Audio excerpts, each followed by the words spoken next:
Now, Podcast One brings you Spike's Car Radio, a downloadable cars and coffee, hosted by writer, comedian, and automotive enthusiast, Spike Ferriston. Now, here's Spike.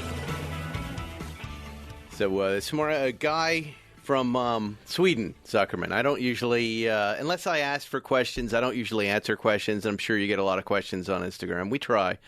But this morning, a guy from Sweden said, I have a question. Would you answer my question?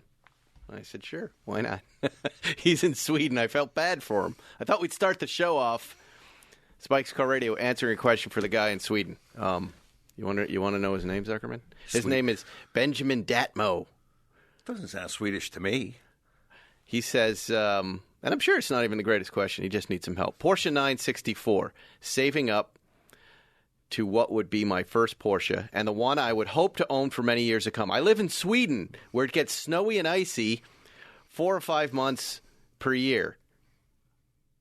Well, yeah, right? We know that about Sweden. But I would probably mainly use it on the weekends the rest of the year. My question, Spike and Zuckerman, C2 versus C4. I've heard a perfectly balanced C4 can be pretty darn great, but is the C2 the only pure option for what I should aim for? Thank you, Spike. Thank you. P.S. I love your podcast. It makes the moments between a couple of screaming children at home and perhaps not as loud but no less challenging clients at work some of the happiest. Keep it up and let Z know he's a dick. Oh, no. He says he's a badass. Look at that. You have a fan in Sweden. I will send him Swedish fish. He can have a year's supply of Swedish fish on me. So it's a good question, though, because it's a snowy. They have weather, obviously, and that's what the C4 is all about. And he sounds like he's on the verge of knowing he's a purist in C2. Shall I answer? You can give your opinion. I'll give mine. Go ahead. I will give an answer. So the C4, first of all, you don't want to drive a 964 in the snow. I don't think that's the right application for that car, whether it's a C2 or a C4. I wouldn't want to rot the car in snow. But also understand that's the first version of the four-wheel drive Porsche, and it is not really perfected, and it is diabolically expensive to fix should it go bad. And I think it does detract from what you want to have in the car driving-wise. So for all those reasons, forget the C4. Get the C2. All right. I think that's a solid opinion. It's an answer. It's an answer. Yes. It's a comprehensive answer that should put Have you had one of these C4s? Yes, I have, in fact. And tell me what goes wrong with it. Well, okay. I've not heard this before. Yes, they break, and I can't the tell you. all-wheel drive system. Yes, and the front differential, all of that gearing is extremely expensive. They did not make a lot of them, and they're very expensive to fix. And it didn't work right. So you're saying it's like the comparison would be the Tiptronic transmission versus the PDK. Yes. Yes, you want a C4S, get yourself a 9. It sounds like, he's saying that anyways. He 997. He knows. He knows he wants a C2. You want a C2, Gitmo. What's his name? Gitmo? Gitmo. I'm going to tell you something. Hold on, let me just finish so we don't talk over each other. You gave your opinion. Now allow me to give mine. Go ahead. I forgot the guy's name. Is it Ben Ditmo? Gitmo. I want to say Gitmo. Benjamin Datmo. Benjamin. C2. You can feel it in your soul that you want a C2. You want a purist car. You want the power to go to the back two wheels. And you're admitting, only on the weekends, you're admitting that you just want a purist car. The C2 is the car for you. All right? Swedish guy who interrupts me on a Monday. God bless you. Say hello to your friends in Sweden. All right, let's get to the real business of the show. The GT3 Touring. Max Amini's on the show, by the way. Max Amini is a comedian that Jerry told us to book. Remember that? Yes. He said, this is the guy. This is the guy to watch. We've already had kind of one of him on the show. Who's that? Maz Jobrani. But now we've got Max Amini. Yeah, we've got both. But they're all Godzilla just versus comedians. Rodan. Yeah. Oh, well, yes. Okay, I hear what you're saying. But I don't understand why you're saying that. I don't know. Why? Think I understand why I say anything? Tell your wife, by the way. Well, one of them. I don't even understand what that means. No, look, I've got to get through stuff, Zuckerman. Forget all of that, these distractions. Okay. A few weeks ago, I posted about the GT3 Touring at LAX that one of the listeners posted, right? So it was sitting in long-term parking. It was a GT3 Touring covered in dust. graffitied penises and other things were drawn on it. Please watch me. What is the story there, okay? I posted it. I got a lot of response to it. A lot of people going, what the hell's going on? It had no plates. All it had was some sort of documentation that said that this car can come from New York to Los Angeles from a dealer in New York. It had been sitting there for almost a year, right? Guy was on the fucking lam. And all sorts of theories came my way about exactly that, or thrown out of the country, or this and that. Then, about 3 days ago, somebody from a dealership, South Bay, I think it is, Porsche, texted me and goes, I'm in the shop. I work at the shop. Here's the car. And it turns out there was a businessman. This guy just went on a long business trip for close to a year. He wouldn't tell me who this is. It doesn't matter quite really who it is. But he gave the GT3 Touring to the storage place and said, will you take care of this? But they left it at the airport? Well, it is an airport lot. He said, I'm traveling for close to a year, and I need you to hold on to this car for me. It's kind of like your GT2 RS at the Montage. Yes. It was the same situation. The lot said, yes, we'll take care of it, parked it outside, and left it there. To rot. It's right. unbelievable. Here, take care of this. Oh, no problem. We'll take great care of it and leave it outside. And there it Broiling was. and rotting. Do you know what it must smell like in that car? Decaying animals. And the outside, obviously, when people are scratching graffiti. Penis. Why is it always penises? Well, that's what's funny. You know, I know that's something you do. I know it's. I do in hotels. You know, there was a guy arrested for doing it, right? Penis man in Arizona. Yes. He was graffitiing on public property and private property. Penises along with penis isn't man. a hotel private property? Okay, I personally, he's like a folk hero to me. He's up there with a guy who got up on top of the drink cart all those years ago and took a crap in first class. Remember him? He's not a hero. To me, he is. Really? Pick your own heroes. With everything that's going on in airplanes right now, you admire that? I admire somebody who's so fucking frustrated. He says, you want to see my frustration? I will share with you exactly how I feel. I will somehow, as drunk as I am, climb atop a drink cart and take a shit on top of the drink cart, which is extremely difficult to do. Imagine, yes, I know the level of difficulty. And then he flung it all over. And then there was Haitian royalty on the plane, and they had to land somewhere.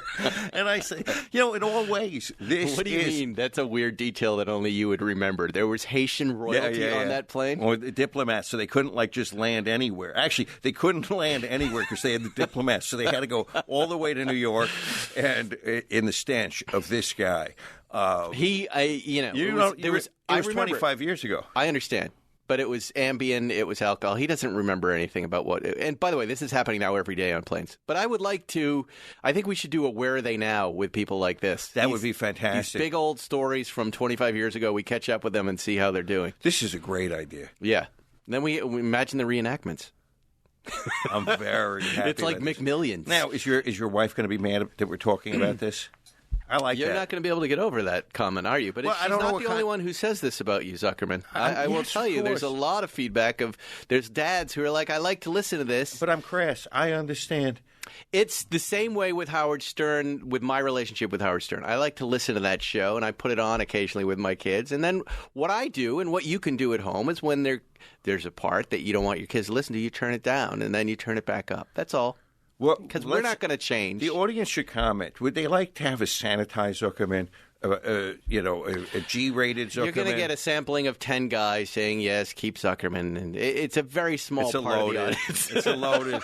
I understand. It's a loaded. You can't do any real survey. We can only just be ourselves. Can't we, We can only be ourselves and enjoy our bickering and enjoy everything. Let me finish the GT3 Touring, okay? The GT3 Touring story ends with the car goes to South Bay so they can refresh it.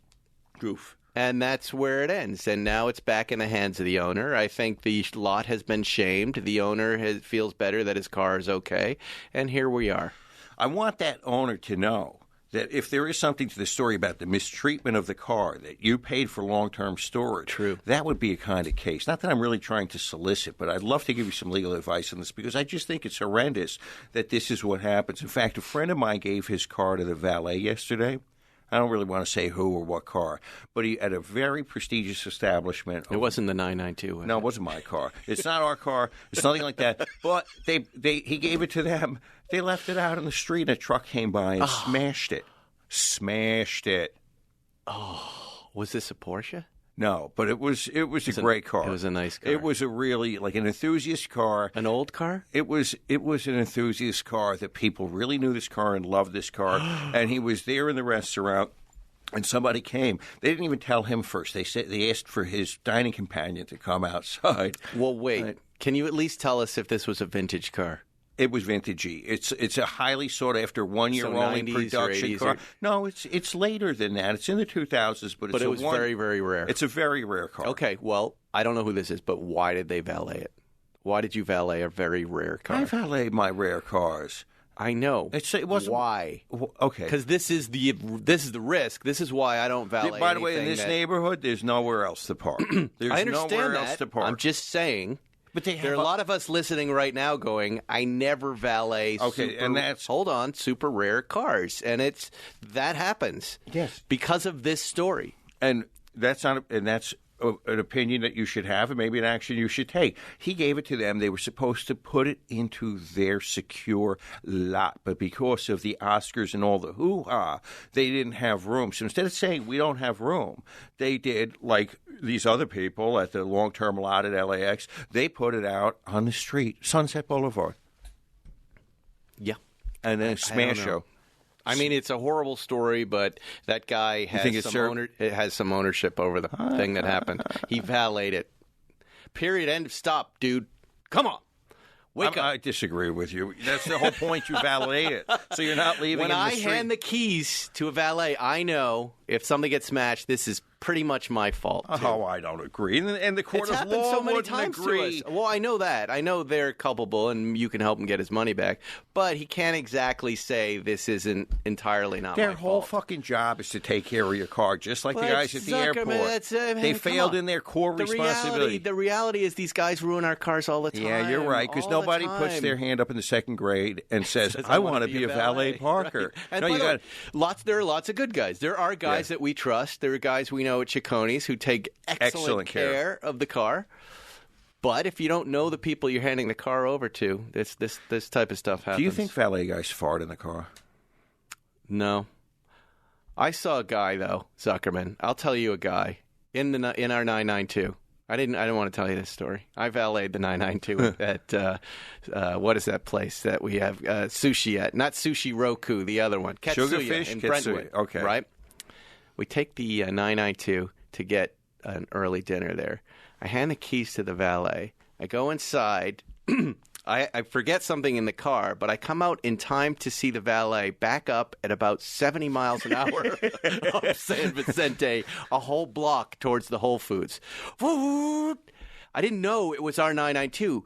And I said to James, my son, I go, what the hell is that valet doing? And then I realized it was our car. That he was backing. He saw the light hadn't changed behind him, and he backed the thing up. I'll hurry quickly past 10 parked cars that could have pulled out at about 70 miles an hour backwards, right? And then I went into dinner, and James is looking at me, my kid, he goes, was that guy supposed to do that? And I was like, no, and I'm trying not to go back out there and talk to the guy. Trying not to go out and go, what the fuck are you doing, and dude? What the fuck is wrong with you? But I couldn't let it ruin my dinner. I was so excited to have dinner with my family, and I needed to say some things to the guy. But I calmed down before I went out and said it to him. And he told me, he goes, no, I don't know what you're talking about. I didn't do anything wrong. I just backed up into the lot. Yeah. Really? Yeah. Okay. It was one of the most unsafe things I've ever seen. Did you say, is that how they taught you to do it? Didn't they teach you to go make a U-turn and go back? You know what I was doing consciously? Was trying not to be you in that moment. Now, I use your words in a lot of situations, but with that guy, I had to take into consideration what he does for a living and, probably gets crap from a lot of people like us in Brentwood. But I did say you can't do that anymore. It's a very unsafe thing to do, not just for my car, but for you and for people pulling out. It's just bad. Guys in the bike lane. And I talked to his boss about it. And, on the way out, there were no hard feelings. So I handled it okay. Oh, My kids didn't believe you're making me. But progress. 55 years old and you're making progress. 55. 55. You just keep rubbing that 55. 55 and you're making progress. You'll be really nice when you're dead. Shut up. All right. Well, we'll be back in a minute. Max Amini, the comedian, is here on Spike's Car Radio. You know, we all have a to-do list. There's lots of stuff on it. You got to get your dry cleaning. You got to get your milk. Here's an idea. Save hundreds of dollars on car insurance on your to-do list. And the good thing is you don't have to drop off or pick up anything. All you have to do is go to geico.com. In 15 minutes, you could be saving 15% or more on car insurance, extra money in your pocket. It may be the most rewarding thing you do today. You're listening to Spike's Car Radio. Hey, Max. Very nice to meet you. I'm Spike. Paul Zuckerman. See, you can sit right over there. We don't need headphones. You were saying he's the Persian Sebastian Maniscalco, Zuckerman? Why? Well, yeah, what just makes look at the kind of the look. He's a thin whip of a guy, handsome. He's got a little bit of an edge with his black shit on. He's got his glasses on, and he's giving, comedians laugh. Ha ha. I thought it's the accent. He's talking about the accent. I guess. Sebastian has got the accent. But he's on this right here, like right inside the mic. Max, it's very nice to meet you. You're Thank you, here. same. We were having coffee with Jerry Seinfeld recently, and he said you got to get Max Amini on the show. Yeah, Jerry's a big fan of mine. I think he's mediocre, but that's said. very nice. Where have you run into Jerry? I actually seen him in New York a couple times, L.A. when he was trying some new material, but he's comes from a different era. He's he doesn't come hang out at the comedy clubs like a lot of the other comics, so I don't really know him like that. Yeah, not anymore. Yeah. But, well, then why is he coming to us going, Max Amini's the guy? No, he did not. He did. No, you're kidding. No, he did. I thought I'm not you were joking. I'm not joking so at all. let me correct my joke. Jerry Seinfeld's a freaking king.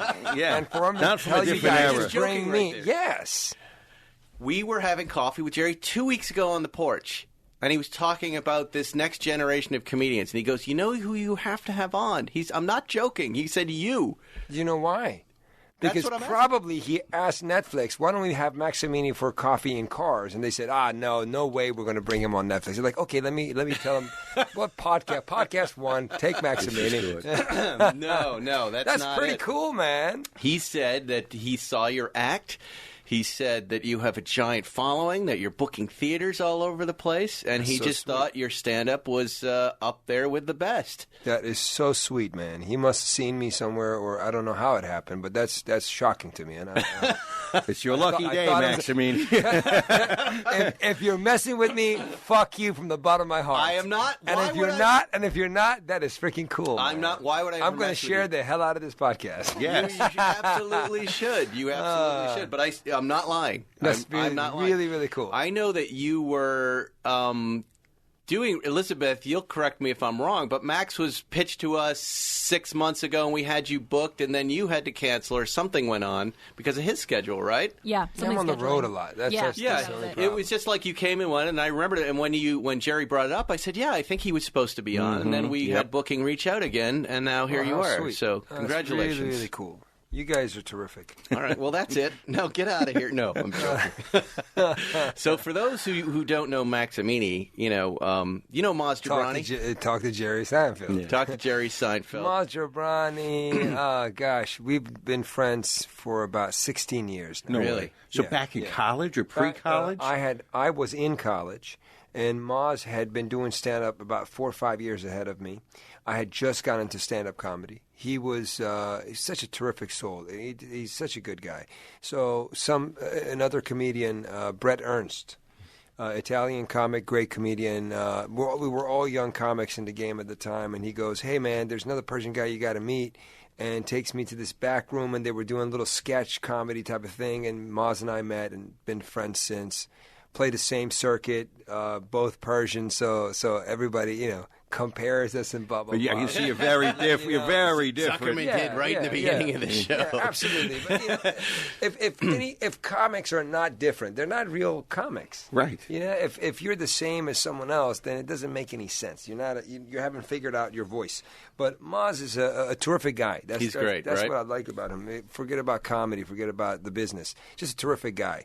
He is. Even if you're not in the business, he's a great guy, very knowledgeable, sweetheart, and that's what made our we always prioritize our friendship over the business. Mm-hmm. He was doing the Axis of Evil comedy tour at that time. Yes. That's when I first met him, because I thought that was so clever and so funny. And I think we sold a pilot to CBS at some point, the wrong network, to do that show. But yeah, I'm a huge fan of his. And now yours. Now, you grew up in Tucson, Arizona. I was born there. Grew up in Washington, D.C. Oh, okay. Yeah, I was born in Tucson. My parents were going to the University of Arizona. I was born there, and then we moved to D.C. My dad finished his Ph.D. at GW. And what does Dad do now? My dad passed. Oh, he did. But what was he studying? Any good Persian, he finished his school and got into real estate. The true American success story. Exactly. A true Persian American success story. Yes. And so when did this stand-up comedy thing start for you? Washington, D.C.? Right out of high school. Right out of high school, Dad said, major in something you truly love. And I said, okay, took some classes, fell in love with acting. I said, Dad, I want to become an actor. He said, you crazy, you sure? I said, yes. He said, are you doing it for the girls? I said, no, Dad, it's the only class I don't think about the girls. He said, wow. So Dad was very supportive. He said, if you love it, as long as you finish college, you have my support. So I went into acting, and then on the side of acting, I started taking some stand-up comedy workshops, and then got into stand-up comedy, fell in love with it. I still do my acting.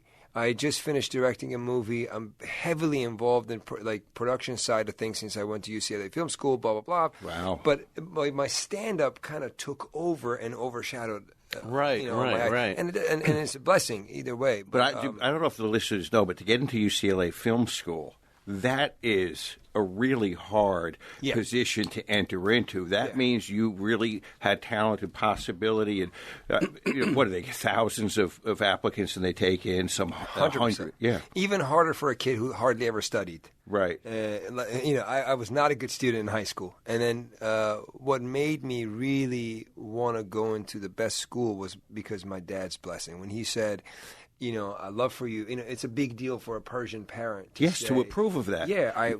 Go. Don't be a doctor. Don't be a lawyer. Follow your heart. Because they don't usually do that? No. Doctor lawyer. Do. But that's any parent. That's not necessarily a Persian parent. But 10 times harder for an Asian parent, for a Persian parent, for ethnic families who, especially immigrants who come to this country, fighting for their lives to be here and finally get here and work so hard to raise a family, and for their kid to for them to feel like, especially with that generation, that mentality, this kid's going to go become a druggie and waste his life. Absolutely. Yeah. It's a big deal. So they always encourage you to become an engineer, a doctor, a lawyer, something of some profession. Kind. Yeah. Exactly. So it was a big deal, and that encouragement and that kind of love made me go, you know what? I'm going to surprise him. I'm going to go to the best school possible. How did you pull it off? I studied my ass off. I had to finish community college first because my grades were so bad. So I went to 2 years of community college and really killed myself to bring up my grades. And then I started applying. First year didn't get accepted. Second year I applied again. Right there. Sure. Second year I applied again. And second year, once they look at your grades, and they also interview you, and you have to audition as well. So I got lucky, and I had a good interview, a good audition. And what's the audition? You play a monologue. You play a comedy and you play a drama, 2 monologues. And do you based remember on your what performance, you did? Of course he does, but he doesn't want us to. No, he doesn't want to do it. I don't can't think he remember, does. to be honest. It was some Shakespeare, some weird monologue. Shakespeare you picked. Alas, poor Yorick. For my drama. It was for something like UCLA, you have to impress. Right. You have to think outside the box. And so I picked a drama monologue that was from Shakespeare, and it was a very heavy-duty monologue. Worked on it for a long time. That was my decision. The second year I was going in for the audition. So then a comedy I did, and then they asked me to do some improv. I think I don't know for sure, but I think the professor was really, really excited from my improv. I think that's what made him give me a good score on my audition. Mm-hmm. What a great story. Yeah. Wow. Look at that. You. And then have you been out here ever since? Or do you not I've been out here ever since, yeah. That's it. Wow. Yeah. Look at you. Thank you. Now you're doing it.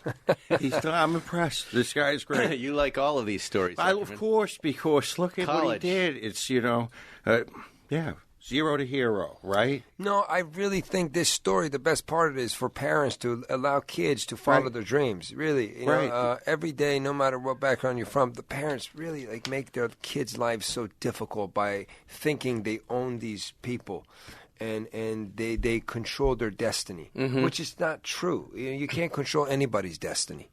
And I think, but when kids are little, they're babies, you're controlling everything. True. And then you have to pull back. But the moms... The moms never do. They never do. But to get at the right time to have your dad say you got to follow your heart. Imagine if he didn't. Yeah, where would you be? Yeah. I would also be in real estate right now. Miserable. Miserable. Really? Well, maybe. How did your dad do in real estate? Did he do okay? He did okay. He wasn't the best businessman either. That's every Persian guy I've ever met says the same thing. There's a little self-deprecation. This is kind of a...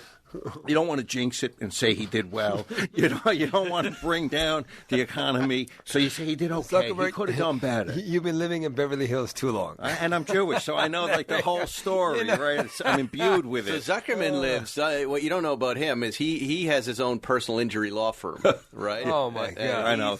He's known as he's got the Jewish crew. The Zuckerman crew is the Jewish crew, and he makes these sweeping generalizations about all the different ethnic law firms around exactly. and the different types. And he's always talking about the Persian firms and the way they do business. And why don't you ask him some questions? Because maybe he can shed some light on this culture and how they do business. We have to ask first, though. But which tribe are you from? Are you Jewish? Are you Baha'i, Zoroastrian? Are you Muslim? Which? And I don't want to put you on the spot. You can say no.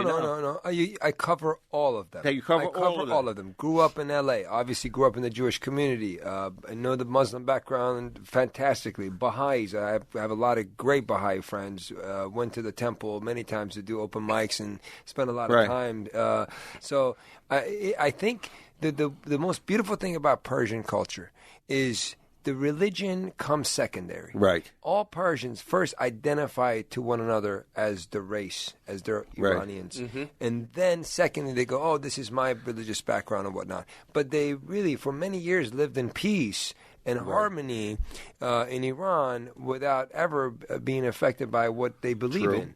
Now, because of politics and the regime and blah, blah, blah, and all this new scenarios this past 40 years, it's been very complicated. They used to, I believe, if you were from a certain part of Persia, that was a bigger deal than what your religion was. I think, was it Hamadan people are supposed to be very arrogant. He's a professional. Okay. He knows more than me. Right. I know Tarantulas. It tells you a little bit about the chip on my shoulder. Here's the thing. I come from Long Island, Ashkenazi Jew. I meet the Persian Jews, the Sephards. They've got the greatest fucking manners. They are very good at manners. They've got great polish. And I'm crass and I'm coarse, right? So immediately I'm feeling like, why do these guys have such good manners? But then, when it comes to negotiating, man, they'll cut your fucking throat over a fucking nickel. And a deal's a deal for me. I don't need to go to lunch. I don't need to break bread. I don't need to, have tea with you or bro out or do all of this shit. If I say I'm going to do something for you, I'm going to shake your hand, that's it, and let me on my way. But the constant renegotiation and the hawking, the chiseling, it drives me fucking nuts. Give us an example. No, well, the constant renegotiation, I hear him say a lot. Yeah, and we have a deal, and they come back the next day and go, look, what if we do this? Okay, well, if I'm doing a deal with attorneys, they constantly want to say, I want to leave here feeling good. And then I say, but that means I got to feel bad. Can't we both be okay? Why the fuck you got to feel good at my expense? And like, how dare you really come in and say, I need to feel good leaving here, so you need to feel bad? Like, would you really come in here and say, use the words, I need you to feel bad, so I'm happy leaving? No. So, do you have anything? Yeah. No response. Why do you need more than half the sandwich? But that could be true. That could be true of anything. Right, but it's particular. And then I get the clients. They want to always negotiate the fee. And I have to say, like, lady, if you're going to negotiate the fucking fee, you can't have the diamonds on. You can't have the Rolex. You can't have the Cartier. You got to take that shit off, put it in your purse, lock it in the trunk, smear up your makeup, and look the part of someone begging for a discount. Don't come from like this position where you're telling me you have $200 million in real estate and you need a 10% discount. You want save some money, go to fucking Supercuts. Get your hair cut there. Well, you know what? You said it so perfectly, buddy. We should take this soundbite and put a sponsor by Zuckerberg right on every Persian radio station.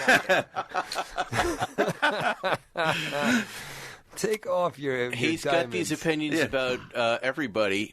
And it serves him in his. I'm writing a show about it, it makes me laugh. Brilliant. Well, but I'm an equal opportunity. I will poke fun I like at the everybody. story, but this story about the Korean woman who ran over the guy on the motorcycle.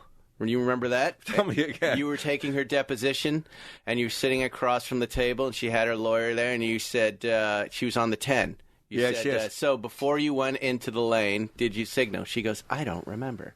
Yeah. She goes, did you see? You said, you looked in your mirrors, your side? Did you see the guy behind you? She goes, I don't recall. He goes, well, what car were you driving? She goes, I don't recall. Yeah. And you realize she's just not going to answer any questions. Right. So I turned it around. So you called me. You said, so then this is what I did, Spike. Well, the Koreans, they don't like to think that they don't want anybody to know that they go to a psychiatrist or something's wrong with their brain.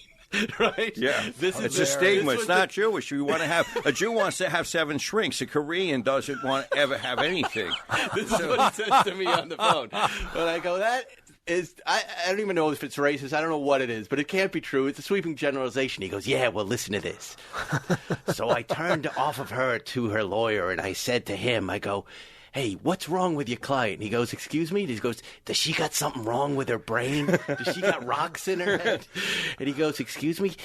Because she doesn't remember what car she drove. She doesn't remember anything. So I'm guessing she has some sort of traumatic brain injury. Or psychological right? deficits. And the woman goes crazy, is insulted. She goes, ask me again. She goes, what car was I driving? And then of course. She answers every question. Yes. Did I look at the yes. Yes, I did. God. I didn't care. I just signaled and I just went. She goes, there, I know what I'm talking about. And she hung herself right in the deposition. So there was something to this, right? At the same time, it's completely insane. I don't know. I can make fun of myself and my upbringing and my culture. I don't have a problem. We're all. Remember, I always say the 11th commandment: don't take yourself too seriously. That's the only one I need. I don't need the first 10. I'm not going to covet your wife or kill you. I'm going to. But as a lawyer, you're going above and beyond. You're going above and beyond the case. Now you're going into cultures and you study, you start to see patterns. What they believe in and they But don't. Max, you know what makes things funny, right? You start when you learn what make people tick. How are you going to get a laugh because you're studying them? Not that different. Yeah, absolutely. You got to find the deep thing. Exactly deep in there what people can relate to and what what's real. But I got to say back to this quick thing about the Persians and their trying to get a deal and discounts and blah blah blah and negotiations and killing you for 10% off. First of all, I'm going to say this. The new generation is not like that. Mm-hmm. The new generation is way cooler. They got they're Americanized. They grew up here. They're still going to get a great deal and make you feel terrible, but they will not do it in a cheesy way. Right. But right. I think the older generation, they came from that background. Right. In the bazaar, they had to haggle. at all times, someone, like, if they left and they didn't try hard enough, they would feel, like, terrible later. And they go, oh, somebody can't be ripped a me off. doormat at the Right? souk. That's right. And by the way, my wife isn't Persian, and she does this all the time. Your wife is Persian. She's not, but she does this. She haggles all the time Yeah. for everything. It's just something people do. We're listening. We're chatting with Max Amini. Max, do you drive? You look like a guy who might enjoy cars too. Are you a car I guy? love cars, yes. You do? Yes. What do you drive? I drive a Maserati. Come on. Which one? It's Ghibli. Oh, there you go. Yeah, I own a 1964 T-Bird, Fuck yeah. Wow. 1980 Corvette, Oh, yes. and I have a big-ass Sprinter van for production. Oh, that's Okay, we cool. love it. So, Yeah. so it's got the bird's got the square taillights in '64, right? They went from round to square, but you got that great, That's a great interior design. You've got the steering wheel that shifts massive over interior. to the left. You've got that Ford just fucking killed that whole dashboard with the round gauges sitting out, and then that sweep of the metal into the center console. Wow. It's gorgeous. It Yeah. really is. And What it's color? so clean. It's burgundy inside, pearl outside. I bought the car from my ex-girlfriend's mom. The car has Kinda like that. This guy right here. 54,000 miles That's- yeah. original. That's it. Yeah. Gorgeous, Wow. gorgeous. It's really beautiful, and it's clean, and it runs nice. And AC. my Corvette has been a project, a 3-year project. Labor of It's love. driving me crazy. But when you're busy, What's the holdup? What's the problem with it? The mechanic. Well, why are you still with them? 3 years is long enough. Because Yeah, of course. because they've got you. You're sucked in. Yes. You've already given them 95% of the money. Once your What car car's did we- in there to get it out, Hostage. Exactly. I had a car. You know, it was my Series 2A at a mechanic down on La Cienega, and he was doing this, and I had to extricate the car from him. But I realized 7 months in, this was going to go nowhere. You know, it's an interesting situation you're in, but you Yeah. got to pull that car at this point. You got to find someone new. That's Yeah. This guy. Every time you called, oh, my guys are going to get to it next week. Oh, well, I go down there. They're watching, soccer games. They're not working on it. They're telling stories. Half the work was done, and they string you along. A bad shop will string you along, and it's Yeah. not until you go pop. And I sent the series out to Venice to that old guy there. Who Smokey just Joe. retired, Smokey Joe. He did retire? Yeah, he's done.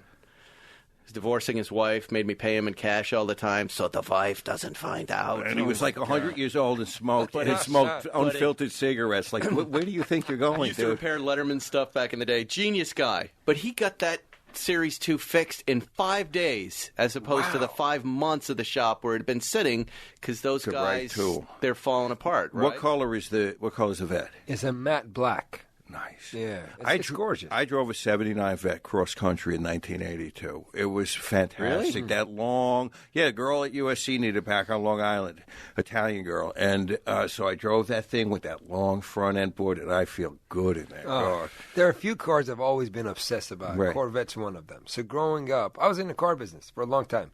While What does I that went mean? to college, Doing I was what? buying and selling cars, used cars. So you were a car salesman. Yeah, That's yeah, your so, guy right there. Yeah. Yeah. Polyurethane See, that's bumpers, right, we love it. Yeah. Mine is a matte black, so Right. Yeah. it's But gorgeous. you matted it out. They Yes, didn't make yes, a matte yes. black, right?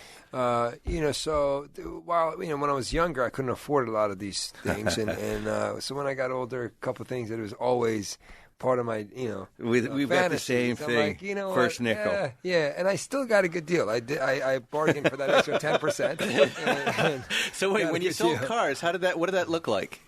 Well, I had to survive, so while I was going to college, I would Friday, Saturdays, Washington D.C., Washington Post. They would post all the new car, used cars that Ads, people were selling. right. So I would go through the ads first thing in the morning. I would find the best deals. I would call, show up first person, buy the car cash, bring it home, clean it, work on it, make it look good, and put it back in the paper, sell it $1,000 higher. Really? Yeah, Oh, I did wow. that for years. And what cars did you sell primarily? Mainly Toyotas and Hondas, because Smart. that's what people will That's what buy they wanna used, buy. and it will flip fast. If you buy a Volkswagen, for example, you probably get stuck with the car for like 2 Right, months right. all of a sudden.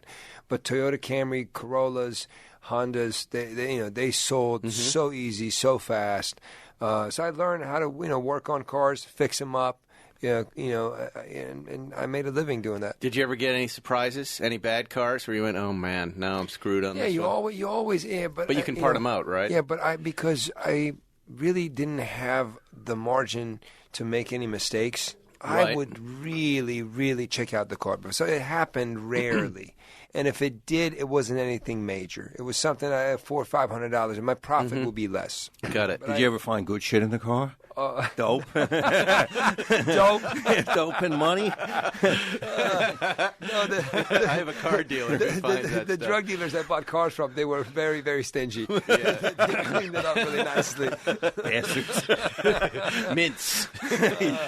But we all had those like cars that you buy like an amazing deal. Like Right.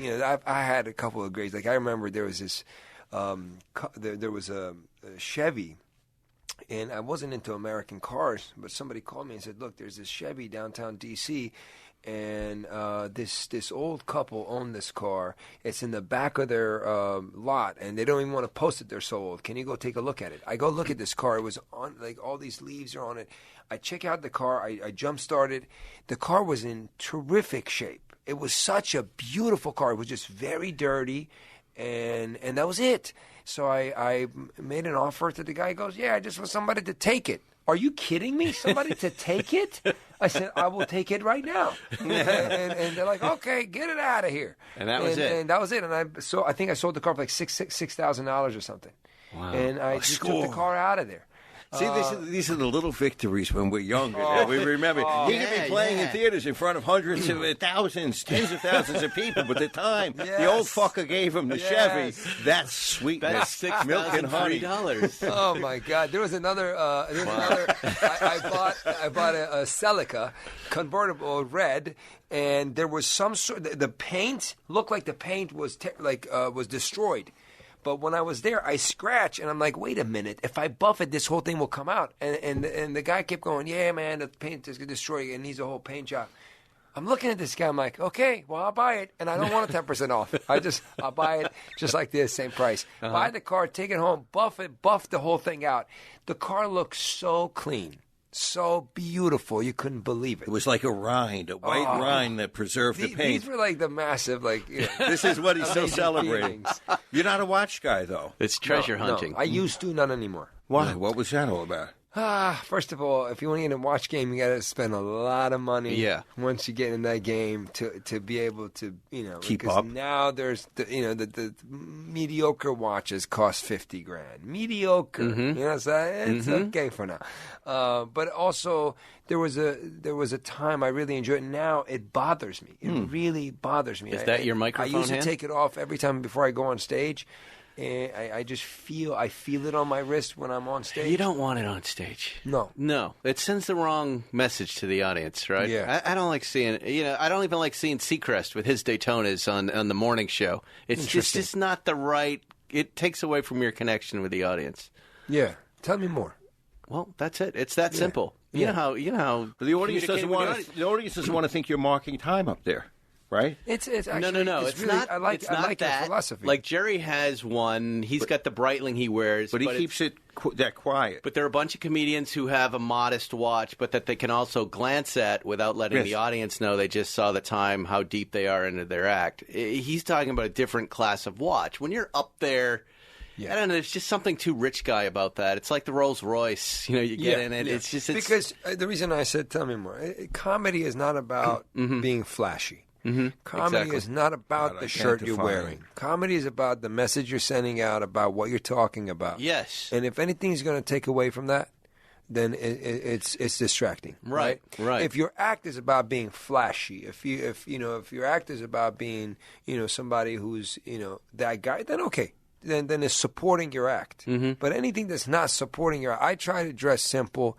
I try to dress comfortable. It's not for me when I go on stage. It's not about the brand I'm flashing. It's not about.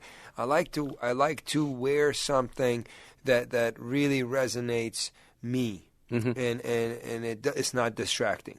I learned that the hard way. How many nights a year are you doing every year on tour? I do 60 cities tour a year, and then around in the between, world, right? Yes, and in between, obviously, like 3-4 gigs a night. That's busy. Doing it at the comedy club. So Are you just? I mean, do you hate flying at this point? I do. Flying is the hardest part, man. What you've seen a lot. I don't know if you follow passenger shaming on Instagram. It's a great site. It's just people sending in the people who aren't wearing socks on airplanes. Drying underwear in the Or the van. people like Zuckerman was talking about taking dumps on beverage carts. Oh, my God. And it's turning into a thing. Like, everybody's relating to it. What are you... It seems like it's falling apart, right? I mean... It's just tough, man. It's tough on your body. It's just you walk into these it's airports. Not the people. It's the people. For me, it's less the people. It's like every weekend I get up, I got to pack, get in the car, go to walk forever to go to a gate. Massive airport, and then you get to a gate, and they're like, "Oh, sorry, the gate has been changed. It's not gate 18 anymore. Uh-huh. Which gate is it? Gate 218. What? 5 days walk Level this way. C. Like, running like an idiot in the airport. This is the very, very difficult part. Or you get there, you're delayed by 3 hours. Right. This part hurts me so much more than somebody's sock. What do you travel with? Delta. Delta is No, I mean as far as like stuff. Gear. Have you got it down to a small backpack? Or No. Well, I don't pack heavy, but I fly with my production crew, so they're we got merch, we have camera equipment, and then so all of this accumulates, and so we have got 3, 4, 5 suitcases. Right. Do you have to wait for baggage, or do they let you go to your hotel room? You wait with everybody. I wait with everybody. Me and my team are. How big is the team? It's four of us. 4 of you. And that's fun. If the smaller gigs, 2 of us fly.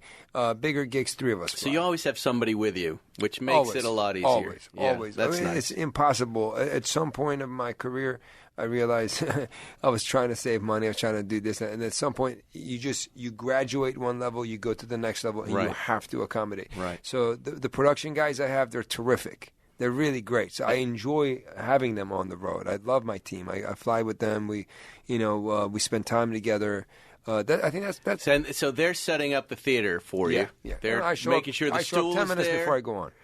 That's great. Yeah, You're just done. I don't like being at the theater. Do you have a too glass? long. Do you have a glass of water you put on the stool? Yes. How big does your glass? What are the weird things in your rider that we wouldn't see in anybody else's rider? Oh, man. Come on. Is it a bowl of condoms? Gluten-free. What is it?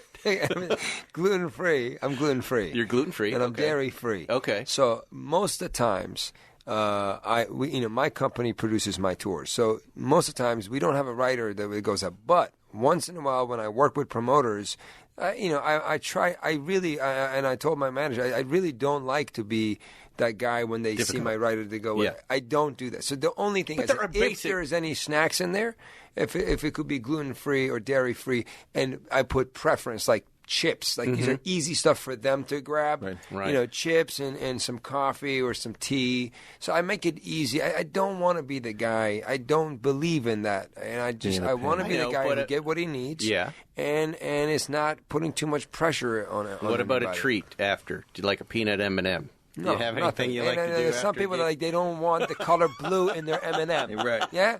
Fuck them. I try so hard not to be that Do you guy. have at your act? Do you have a point where you take the sip of water? I know that's like a Jerry thing. Jerry has this point. Yeah, where there are I a couple know. of jokes that he knows the laugh he's is coming got enough in a way laugh if that he it's can stop. to drink. No, not me. That's a Jerry I thing. drink when I'm thirsty. Are you a single guy? I just got into a relationship. You just got into a relationship. Yeah. Right. Terrific girl. It won't It's get been better. exciting. So It's on more the, of the same, but worse. That's life. on the road, but do you have women waiting for you on the road? Well, segue. Thank now you. that you have a girlfriend. That was the most asshole question you could have possibly asked. How do I answer that? Couldn't say you go. Yes, there is a You're fucking lineup. the whole but world. I flip them off and walk away. No, before the girlfriend. He's just a girlfriend. I mean, As an entertainer, you better not get into a relationship I'm not saying unless that. you're Look, really look, happy. You're misunderstanding He had the question. Wait a opportunities, second. I'm sure. Both of you are misunderstanding the question. Okay. We want to know. We want to live vicariously through you. And what I'm asking is, on the road as a comedian, Not that you would do this, but are there girls? Is there a moment where you go, "My gosh, there are girls waiting for me. There are girls that want to sleep with me"? I'm glad you re-explained the question. We both did not misunderstand you, seem and I'm not going to answer you. The girls are waiting for me. Yes, right. Girls are not waiting for me. They're not. Absolutely Come on. not. Okay, they're That's not waiting. true. They're not waiting. You're smiling now. They're not waiting. This guy. They come to the hotel, don't they? Determined to make Get this a confessional. spicy I'd like to podcast. know.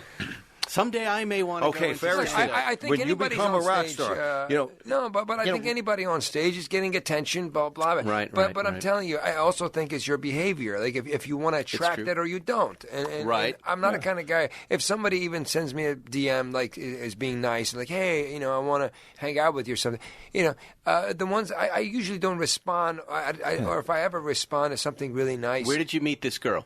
I met her actually in L.A. I met her. She's a model. She's an actress. Come on. She's a face of Guess Marciano. She's a supermodel. Wow. Yes. Now that we're talking, I throw her my name. God. Her name Well, is now I know why you're being so protective. Estrella Nuri. Oh, well, look her up. Estrella Nuri. So wait a second. Okay, Is she Hispanic? Is she Persian? She's Persian. Persian background, born in Sweden, raised in America. Oh, you've got Yeah. everything. Yes. The trifecta. Yes. Ding, ding, ding, Yes. ding, ding. And she's a wonderful person. We're going to send him on the road, and we're going to say, get Robert Plant's bell-bottom Lovely pants. young woman right here. I think she looks very nice to me. She's very.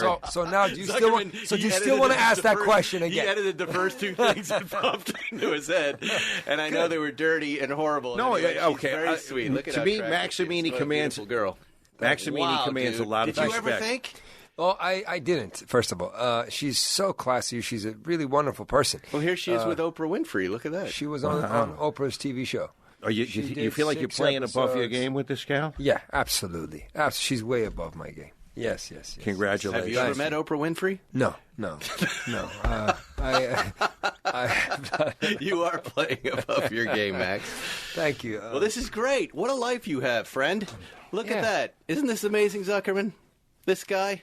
Impressive. From the immigrant story, the college success story. From Tucson, From no less. Tucson to D.C. to UCLA Film School to Jerry Seinfeld saying, this guy's fucking great. From And buying and selling cars I know. to scratch and the $6,000 fine. Look at that grab. $6 grand, and he's still proud of that. Forget about the Estrella Nori. It's the Chevy. That's the high point of his life. I think that's what the listeners are going to take from this episode is that there's... Okay, when do we see you? Where am I going to find your show? In town, I'm at the Laugh Factory. well, this where Friday, do I'll we be at catch the up Laugh with Factory. you on your website, right? Yeah, and yeah, that's absolutely. maxamini.com. Maxamini.com. Shows are lined up. I hope you guys can come out and we'll have a good time. Yeah. You're playing the Ice House soon? Yes.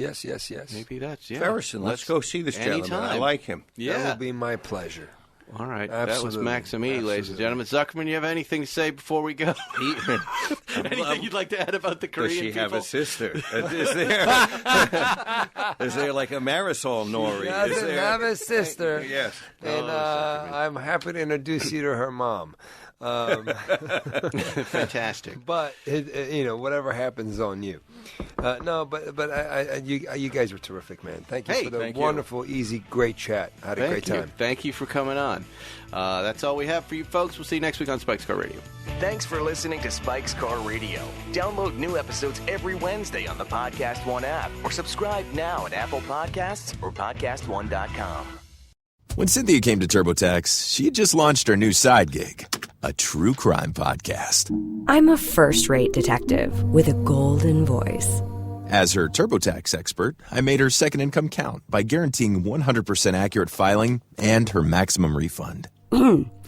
What did she do with that refund? Find out next week. Switch to Intuit TurboTax and make your moves count. See guarantee details at turbotax.com/guarantees. Experts only available with TurboTax Live. Ever tried reading while jogging, cooking, or even juggling flaming torches? Yeah, it doesn't end well. But with audiobooks.com, you can conquer books without the circus act. Dive into over 450,000 titles, including more than 10,000 free ones. Get hooked on a bestseller, find your next obsession, or finally read that classic you've been avoiding since high school. And here's the inside scoop. Sign up today for a free 30-day trial and snag your first 3 audiobooks on the house. Sign up for your free trial at audiobooks.com/podcastfree today. That's audiobooks.com/podcastfree.